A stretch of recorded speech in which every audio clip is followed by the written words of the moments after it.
Okay, my initial thoughts again a week ago was the cartel involved in this because the close, proximity to the Arizona, the Mexican border. The fact that I know the cartels have no problem with kidnapping. They're beyond Al Qaeda. They're probably the biggest kidnapping ring out there. Formerly the FARC had that title.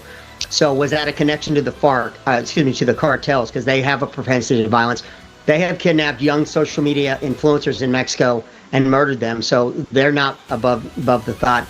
But I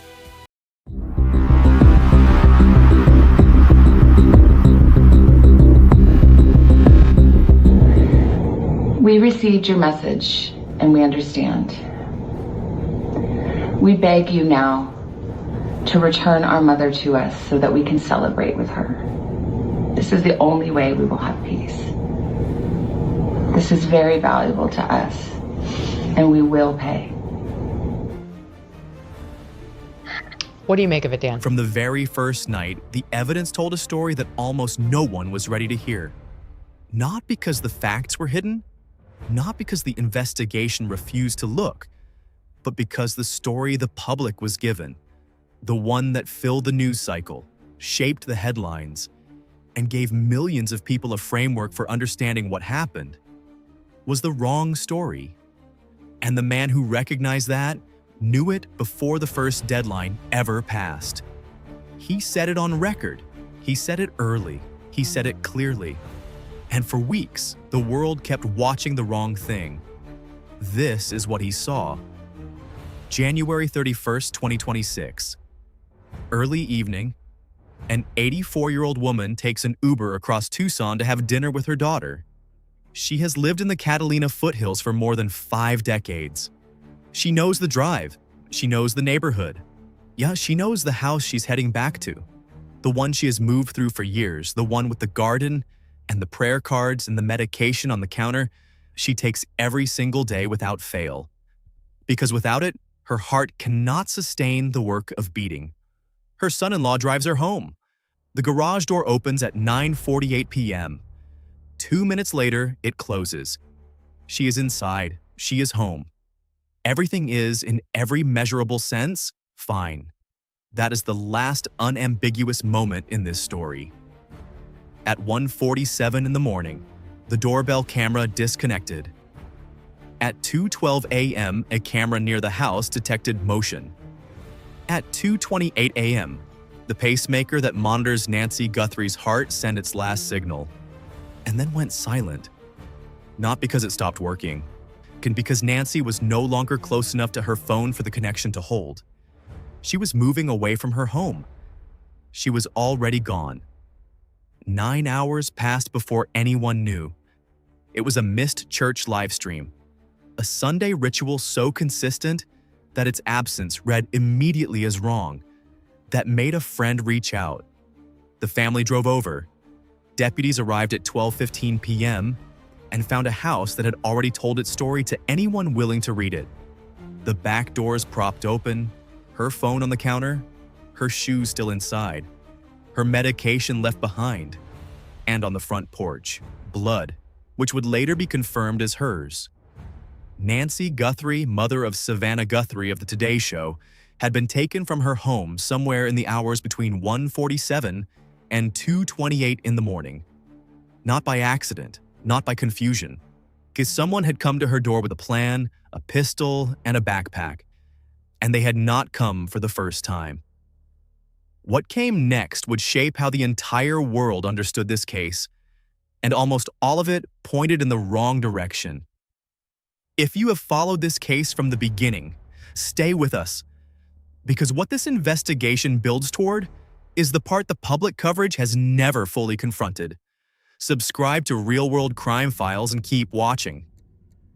By February 2nd, the word kidnapping had entered the public vocabulary around this case.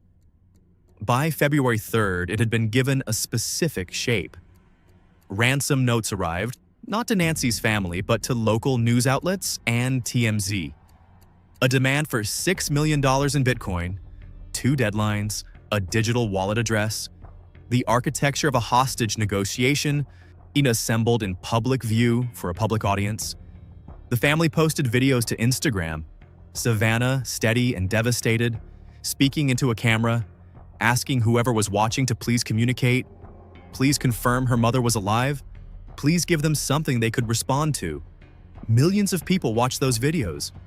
Analysts appeared on television to discuss negotiation protocols, Bitcoin transfer mechanics, the psychology of deadline pressure. The FBI was publicly tracking the communications. The deadlines were being reported as operational events with real consequences approaching. Everything pointed toward a kidnapping for ransom in progress. That framing made sense in the way that a frame always makes sense, until you step back far enough to see what it is containing. Someone did step back.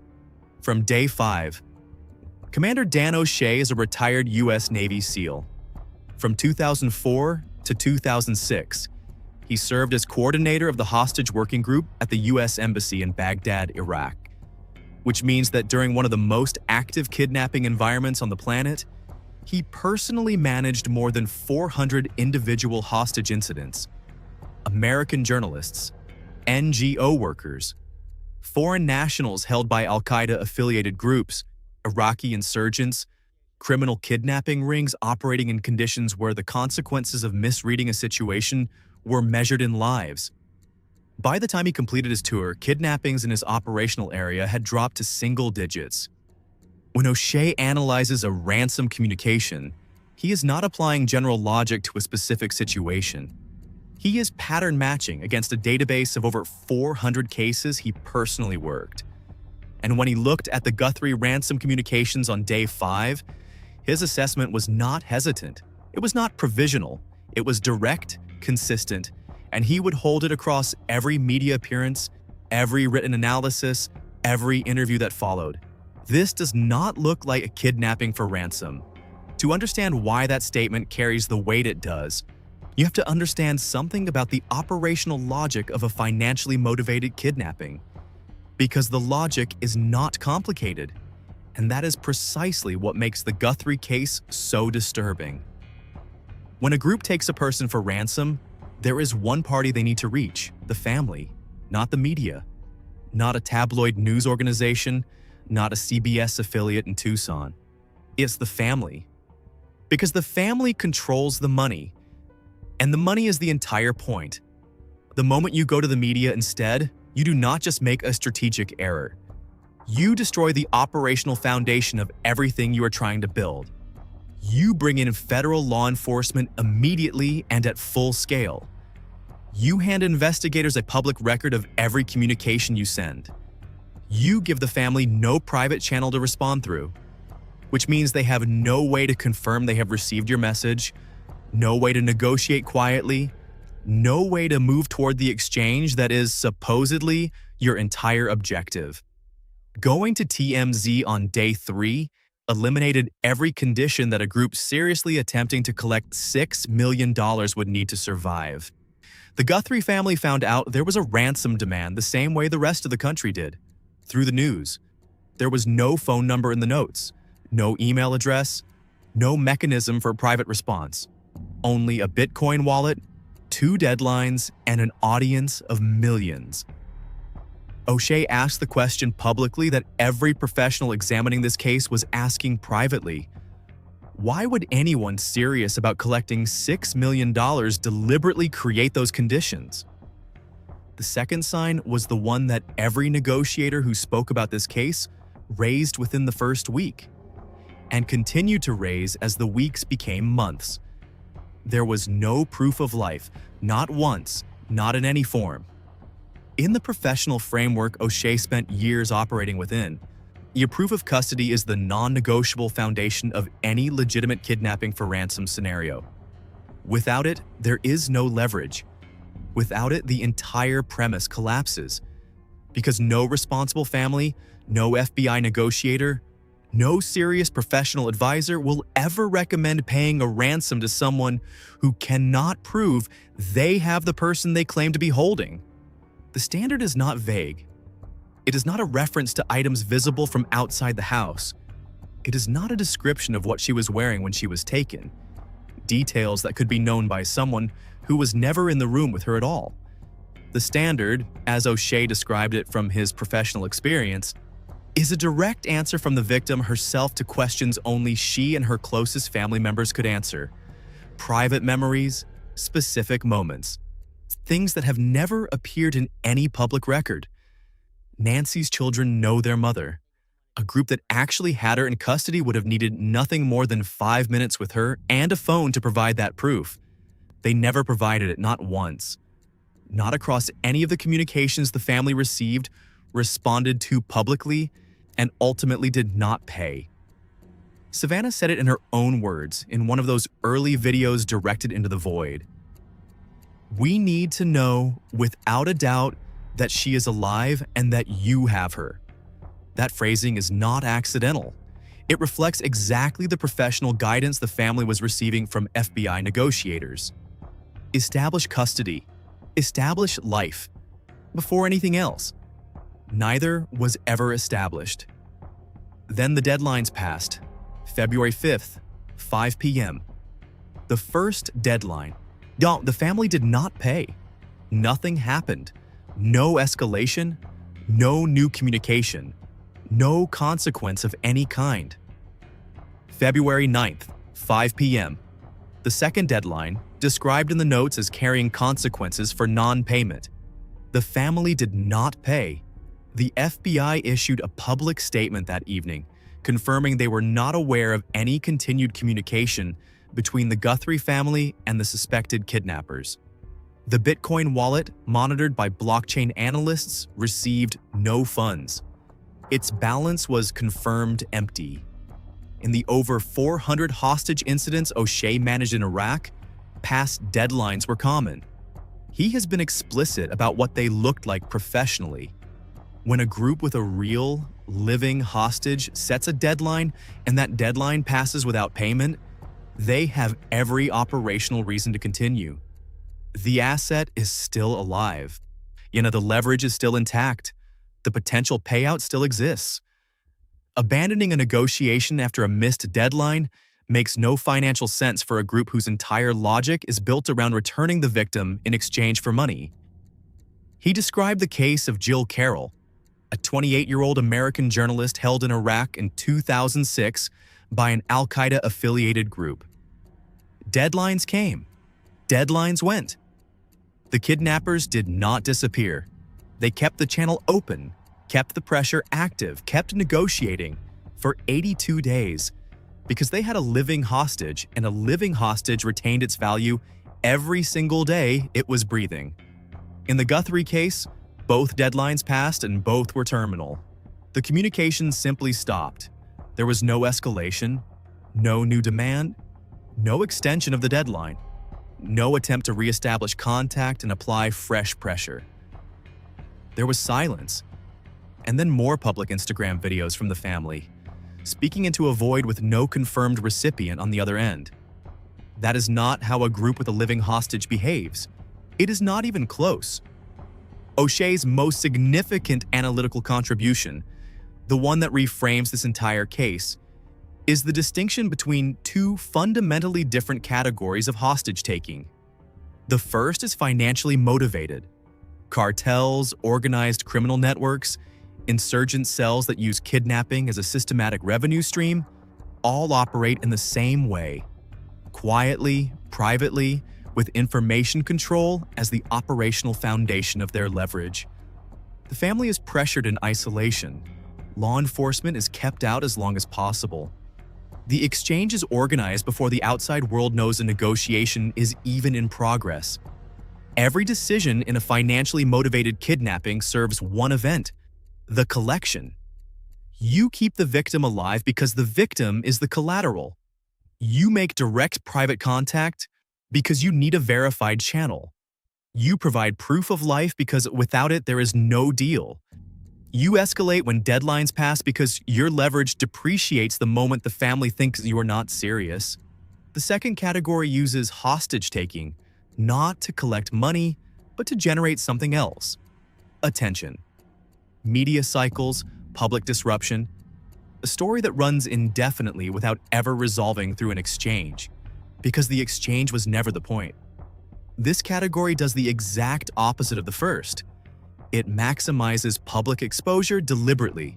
It targets media outlets instead of families. It creates ongoing cycles of uncertainty. It disappears after deadlines instead of escalating, because the story continues either way, and there is no operational risk of an exchange going wrong when no exchange was ever intended. Every choice in the Guthrie ransom communications aligns with the second category and contradicts the first. Notes to media instead of family. Public deadlines instead of private pressure. Disappearance after the deadlines pass. No proof of life because no exchange was ever intended. O'Shea's professional read, stated publicly, on record, across multiple platforms, is that the ransom framing in this case was the point. Not the mechanism for collecting money. The $6 million was the headline. The media attention was the objective. But that conclusion carries a consequence that is not easy to sit with. Because if the motive was never financial, then the moral framework that keeps a kidnapping victim alive no longer applies. A group taking someone for money needs their hostage breathing. A group with a different objective has no such constraint.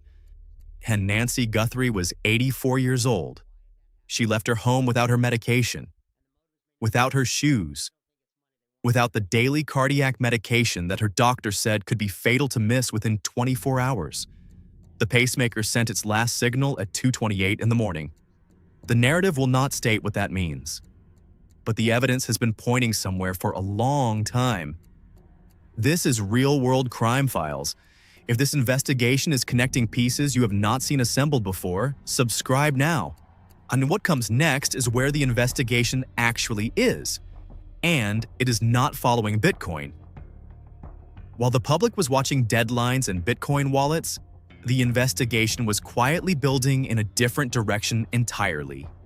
The FBI, working with Google, recovered doorbell camera footage from a device that had been physically tampered with, footage the suspect almost certainly believed was gone. What that footage showed changed the nature of this case. A man in a ski mask carrying a holstered pistol and a black Ozark Trail 25-liter backpack. Average build, 5 feet 9 to 5 feet 10 inches tall. Moving with intention. Focused on the camera before reaching for foliage to cover it. And that footage was not from February 1st alone. The images came from 2 separate dates. The suspect had been to Nancy's front door before. He had studied the camera before he had come back. Investigators later identified 3 dates they consider critical to understanding what happened: January 11th, January 31st, and February 1st. The abduction did not begin on February 1st. The plan did. This was not a crime of opportunity. Someone had selected Nancy Guthrie specifically. Someone had visited her home, assessed the layout, noted the cameras, and returned. Someone knew about the back doors, knew the flower pots, knew the specific pattern of her Sunday routine well enough to time an approach in the early hours of a morning she would not be found until noon. The question that retired FBI Special Agent Jim Clemente raised publicly, and which has never fully left this investigation, is the one that most explains the investigative pressure on Tucson specifically. Every person who ever had access to that home in any capacity, however tangential, represents a potential thread. And that thread has been followed. The primary forensic evidence in this case is DNA recovered from inside Nancy's home. DNA that does not belong to her, her family, or anyone with authorized access to the property. Foreign DNA on surfaces inside the house where someone was not supposed to be. That DNA is in a private laboratory in Florida. And there is a problem. What investigators are working with is not a clean, isolated profile. It is a complex mixture. Multiple contributors layered onto the same sample, each one potentially obscuring the others. The science needed to separate them into individual usable profiles is still being developed. Genetic genealogy experts have been candid. If the unknown contributor's proportion in the mixture is sufficient, the case becomes solvable, possibly within weeks of obtaining a viable profile. If the proportion is too low, if multiple unknown individuals are each contributing only a small fraction. The current tools may not be capable of isolating any single one of them. The sheriff acknowledged publicly that the process could take months. Experts have noted that this case, because of its profile, because of its complexity, may accelerate the development of deconvolution technology that does not yet fully exist in deployable form. The investigation may be waiting not only for a name, but for a scientific method to make that name readable. And there is another dimension to this that has not been resolved publicly. When genetic genealogy does produce a viable profile, investigators will be comparing it against databases that exclude the majority of Americans who have ever taken a consumer DNA test. 3 major companies, holding the largest repositories, do not permit law enforcement access without a court order. If the DNA can be isolated, the pursuit of those warrants becomes a real and likely next step. The distance between a viable profile and a name, in that scenario, could collapse within hours. Meanwhile, billboards are going up across Tucson, not asking about a ransom, not offering negotiation terms, showing a face, a build, a specific gate visible on doorbell footage recorded on separate nights before the abduction, a backpack sold exclusively at one major retailer. The investigation is asking the Tucson community to look at that face and say a name. Every active investigative thread points toward a specific local person, not toward a ransom collection network, not toward a cartel, not toward any kind of sophisticated financial operation. Toward one person who knew that back door, who knew those flower pots, who had been there before. The sheriff told NBC News he believes investigators know why this happened and that it was targeted. Former Detective Morgan Wright said publicly what the professional analysis had been implying since February. This was a targeted abduction that went wrong, a plan that anticipated a living person and encountered something the plan could not absorb. Nancy was 84. She left without her medication, the cardiac drug she needed daily. The pacemaker on her wrist fell silent at 2:28 in the morning. If the plan was for her to survive, the plan failed. And what followed? The ransom note sent to media, the Bitcoin wallet, the public deadlines, may not have been the primary crime at all. They may have been what happens when a plan collapses and the people responsible are left deciding what to do next. That reading is not confirmed, but it is consistent with every element of the professional analysis offered from day 5. It explains why no proof of life ever came. It explains why the deadlines passed in silence. It explains why the second communication sent to a local news station made no demand at all, because the operational logic of ransom had already broken down. A group that planned this as a financially motivated operation would have kept Nancy alive because she was the collateral. A group whose plan fell apart when that collateral became unrecoverable would have found themselves with a decision to make: keep the story running or go silent. The notes may have been that decision. Noise laid on top of a targeted crime that had already ended. Savannah Guthrie is returning to the Today Show on April 6th. She's been away since February 1st, the same morning her mother disappeared. She said she wakes up in the night. She said the thoughts demand to be thought. She said going back is part of her purpose now, and that she does not know if she is ready, but she would like to try. She will sit behind that desk while the Bitcoin wallet stays empty. While a lab in Florida runs a biological puzzle that the science is still learning to read. While the person who arrived at her mother's door on 2 separate nights in January, who knew the back entrance, who carried a backpack and a pistol, whose face is on a billboard in Tucson right now, continues to move through their week. The expert said from day 5 that the kidnapping framing did not hold. The investigation, quietly and without ceremony, has moved in the same direction, away from ransom, toward a targeted crime, toward a specific person, toward a name that is somewhere in the evidence and waiting to be read. 63 days. The Bitcoin wallet has never moved. No proof of life has surfaced in any form. and the professional who managed over 400 of these in Iraq, who watched the notes go to TMZ instead of the family, who watched both deadlines pass in silence, who set it on the record before the first deadline ever arrived. Not one element of what he laid out has been contradicted. The answer is in Tucson. It may be in a lab in Florida. It may be in the memory of someone who has already seen that face on a billboard and has not yet made the call. If you have information about this case, contact the FBI at 1-800-CALL-FBI or submit a tip online. The Pima County Sheriff's tip line is active. The combined reward in this case exceeds $1 million. And if this investigation reached you, if it gave you a framework you did not have before, share it.